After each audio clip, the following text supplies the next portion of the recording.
मीरा अब उस डायरी को उठा लेती है और वहीं बेड पर बैठकर उसे पढ़ने लगती है। दूसरी तरफ वो साया भी वहीं एक कोने में बेड पर बैठ जाता है और मीरा को डायरी पढ़ते हुए देखने लगता है। मीरा जैसे ही डायरी ओपन करती है, पहले ही पेज पर उस लड़की की तस्वीर लगी होती है जिसके घर पर वो अभी थी और उसका नाम लिखा था दिया शर्मा। मीरा नाम पढ़कर मुस्कुराने लगती है और फिर पेज पलट देती है। अगले पन्ने में ऊपर तारीख लिखी होती है जो 1 जुलाई 2009 थी, यानी वर्तमान से 10 साल पहले। डायरी में लिखी थी मैं यानी कि दिया शर्मा। वो क्या है ना, मुझे एक खास आदत बचपन से ही है कि मैं अपना नाम 2 बार बोलती हूँ, वो भी सरनेम के साथ। मैं इंदौर की रहने वाली हूँ और अपने मम्मी पापा की बहुत लाडली हूँ क्योंकि अकेली हूँ, सिंगल चाइल्ड। मेरे कोई भाई बहन नहीं है। बचपन से ही मुझे पढ़ाई में कोई इंटरेस्ट नहीं था। पढ़ने में मन तो नहीं लगता था, फिर भी पढ़ती थी। मुझे भूत प्रेत, हॉरर और सस्पेंस की कहानियाँ पढ़ना बड़ा अच्छा लगता था, इसलिए हमेशा घर वालों से छुपकर कॉमिक्स और कहानियाँ लाकर पढ़ती थी और जब पकड़ी जाती तो फिर अच्छे से डांट पड़ती। लेकिन मैं सुधरने वालों में तो थी नहीं जो सुधर जाती। घर वाले हर बार वार्निंग देकर छोड़ देते और मैं फिर वही किताबें लेकर पढ़ने बैठ जाती।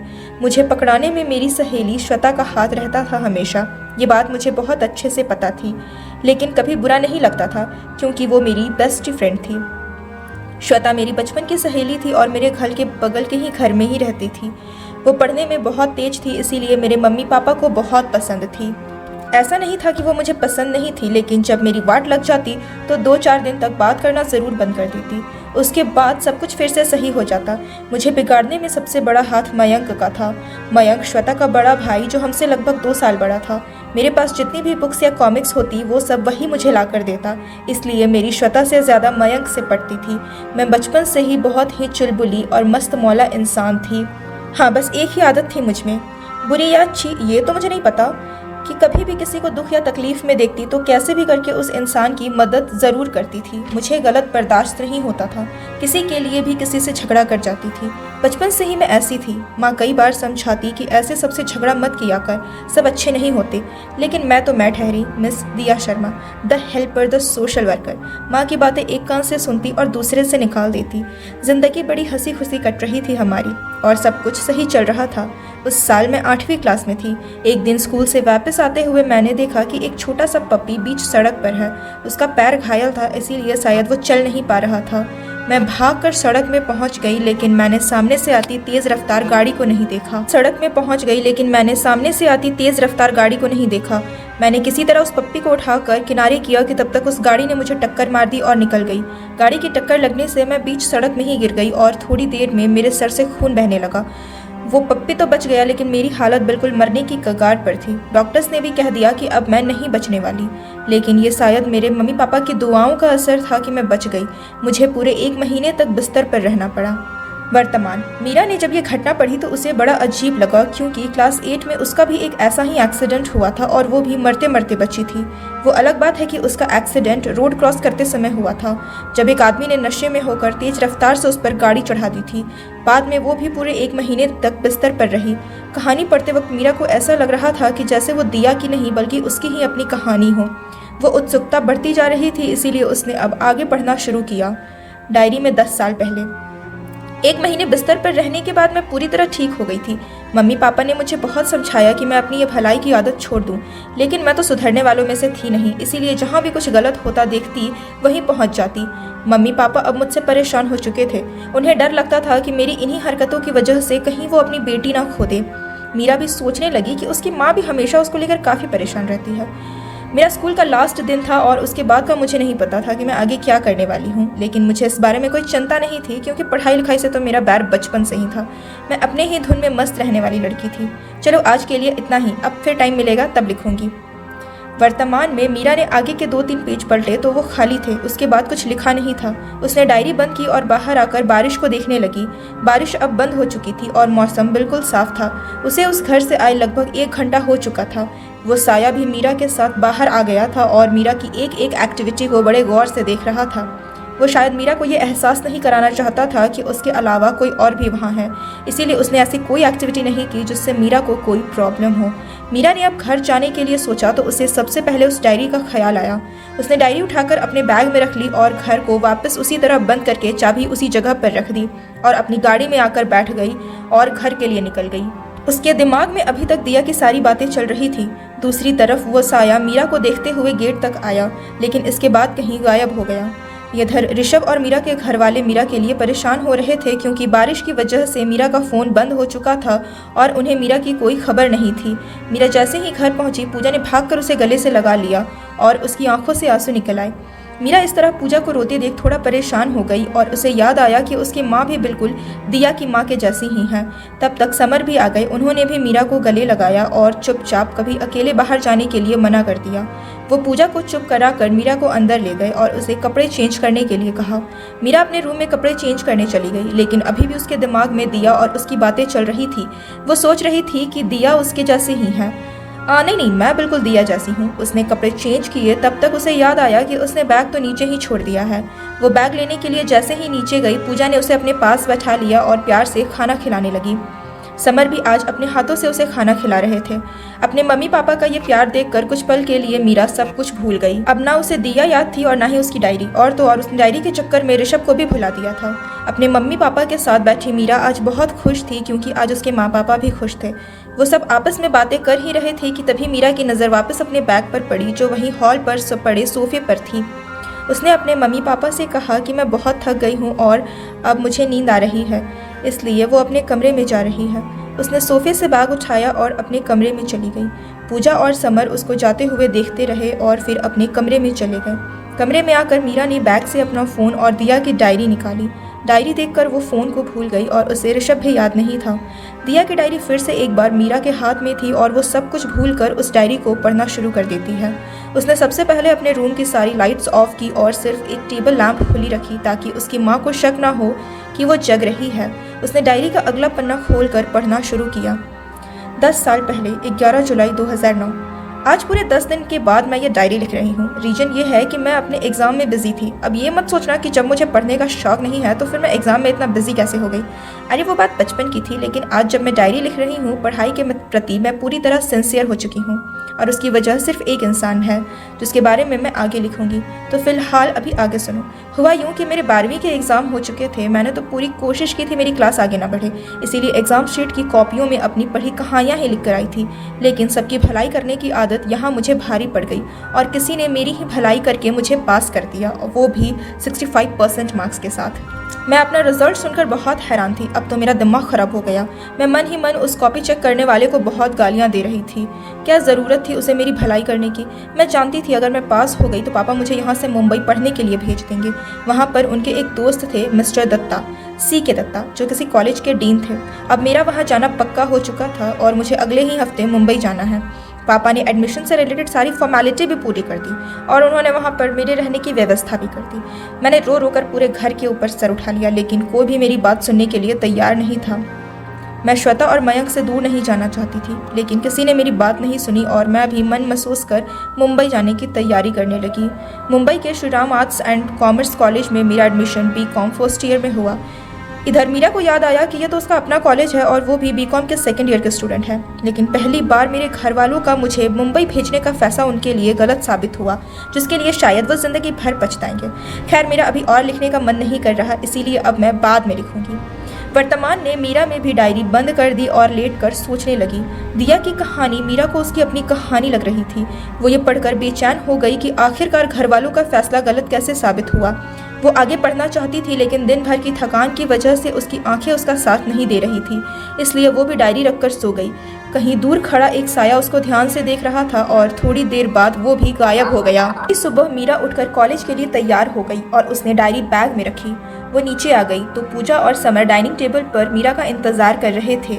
वो आकर नाश्ता करने लगी, लेकिन बाकी दिनों की अपेक्षा आज वो कुछ गुमसुम सी थी। उसके दिमाग में डायरी और दिया की बातें अभी भी चल रही थी। पूजा ने आज मीरा की पसंद का नाश्ता बनाया था, आलू के पराठे, लेकिन मीरा ने मना कर दिया कि आज उसका मन नहीं है। कल की वजह से पूजा और समर ने मीरा से साफ कह दिया था कि वो अब से अकेले कहीं नहीं जाएगी।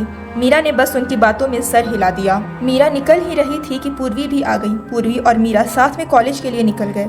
आज मीरा के साथ कोई और भी कॉलेज जा रहा था और वो था वो साया जो कल से उसका पीछा कर रहा था। हाँ, ये अलग बात है कि उसने अभी तक मीरा को उसके वहाँ होने का एहसास नहीं कराया था।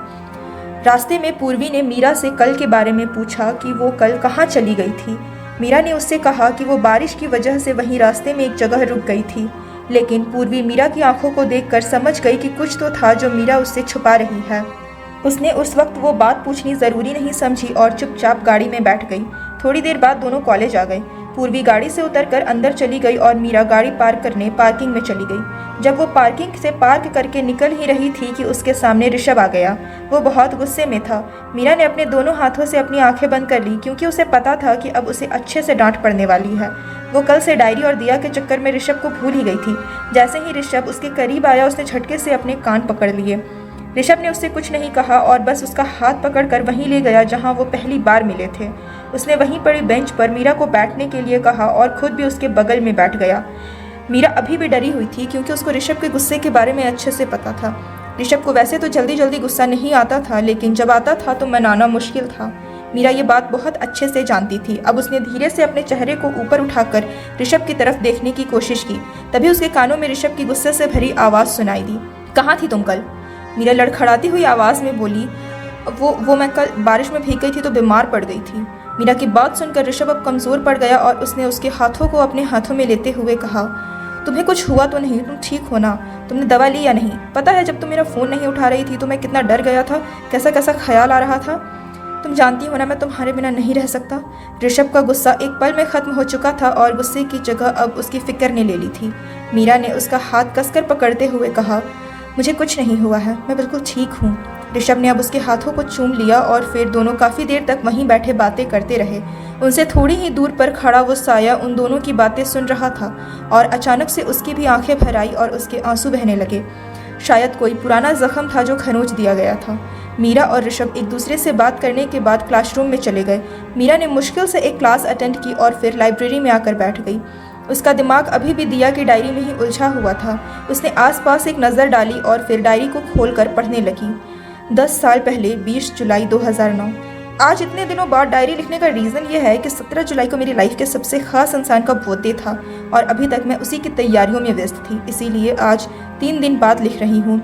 तो जैसा कि मेरा मुंबई जाना लगभग कंफर्म हो चुका था और मैंने अपनी तरफ से ना जाने के लिए पूरी कोशिश भी कर ली थी, लेकिन मेरी सारी कोशिशें बेकार हो गई, क्योंकि मेरे पापा जो एक बार कह देते वो उनके लिए पत्थर की लकीर होती। मेरी ट्रेन शनिवार सुबह 6 बजे थी। पापा मुझे स्टेशन छोड़ने जा रहे थे और मैं मम्मा से चिपक कर रो रही थी। माँ की आंखों में भी आंसू आ गए थे, लेकिन पापा को लगता था कि मैं वहीं जाकर सुधर सकती हूँ, इसीलिए परेशान होकर भी अपनी परेशानी दिखा नहीं रहे थे। मैं पापा के साथ गाड़ी में बैठ कर स्टेशन चली गई। जाते टाइम मैं श्वेता और मयंक से भी नहीं मिल पाई, क्योंकि उस वक्त वो दोनों अपनी नानी के यहाँ गए थे। मुझे बहुत बुरा लग रहा था। मेरा कॉलेज अंधेरी में पड़ता था, इसीलिए पापा ने अंधेरी में ही मेरे लिए एक फ्लैट रेंट पर लिया था और उन्होंने ये भी कहा कि मेरे साथ एक लड़की और भी रहेगी जो 3 दिन बाद आएगी। पापा ने स्टेशन पहुंचकर मुझे ट्रेन में बैठा दिया और अपना ख्याल रखने के लिए बोलकर चले गए। मैं अभी भी रोई जा रही थी और रोते रोते ही अपनी सीट में सो गई। अगले दिन सुबह 7 बजे मैं अंधेरी स्टेशन पहुंच चुकी थी। स्टेशन से निकलने के बाद मैंने एक टैक्सी बुक की और उससे चंद्रधाम सोसाइटी चलने के लिए कहा। ऑटो वाले ने मुझे 15 मिनट में मेरे एड्रेस पर छोड़ दिया। मैं अपना सामान लेकर फ्लैट नंबर 7 में गई। फ्लैट काफ़ी सुंदर था और बालकनी के आसपास का नज़ारा बहुत सुंदर दिखाई दे रहा था। मैं परेशान और गुस्सा थी, इसीलिए घर वालों को कॉल भी नहीं किया और आकर सो गई। तो आगे की कहानी बाद में लिखूंगी, अभी कुछ काम याद आ गया है, चलती हूँ, बाय। वर्तमान में मीरा ने डायरी बंद कर दी और चंद्रधाम सोसाइटी के बारे में सोचने लगी, लेकिन उसे याद आया कि जिस घर से उसको डायरी मिली थी वो चंद्रधाम सोसाइटी में नहीं पड़ता। इसका मतलब वो घर दिया का घर नहीं था, तो फिर किसका था? और ये चंद्रधाम सोसाइटी कहाँ पड़ती है, पता करना पड़ेगा। वो अभी इन्हीं सब चीज़ों के बारे में सोच रही थी कि उसके पीछे से किसी ने हाथ रखा। उसने पलट कर देखा तो ऋषभ खड़ा था। ऋषभ चेयर लेकर उसके बगल में बैठ गया और बोला, आज क्या पढ़ रही हो अकेले अकेले? कुछ नहीं, तुम बताओ, क्लास खत्म हो गई। मीरा ने अपनी डायरी को चुपचाप बैग में रखते हुए कहा। ऋषभ ने एक नज़र बैग में डालते हुए पूछा, तुम कुछ छुपा रही हो ना? हाँ, वैसे क्लास तो कब की खत्म हो गई। ठीक है, मैं अब घर जा रही हूँ। मीरा ने बैग की चेन बंद की और बोली। ऋषभ ने एक नज़र घड़ी में डालते हुए कहा, आज इतनी जल्दी? रोज़ तो नहीं जाती हो और अभी पूर्वी भी नहीं आई। तो मीरा ने बहाना बनाते हुए कहा, वो एक्चुअली मेरी तबीयत कुछ ठीक नहीं लग रही है और पूर्वी को मैंने मैसेज कर दिया है, वो घर ऑटो से चली जाएगी। ऋषभ ने उसकी चिंता करते हुए पूछा, क्या हुआ, डॉक्टर के पास चले? मीरा ने लाइब्रेरी के गेट की तरफ देखते हुए कहा, ठीक हो, बस थोड़ी थकान है, घर जाकर आराम करूंगी तो ठीक हो जाएगा। तुम चलोगे बाहर तक? मीरा ने गेट की तरफ कदम बढ़ा दिए तो ऋषभ भी उठकर उसके पीछे चल दिया। लाइब्रेरी से बाहर निकलने के बाद मीरा पार्किंग की तरफ चली गई। ऋषभ भी उसके साथ चल रहा था। तुम चंद्रधाम सोसाइटी जानते हो? चलते चलते मीरा ने ऋषभ से पूछा।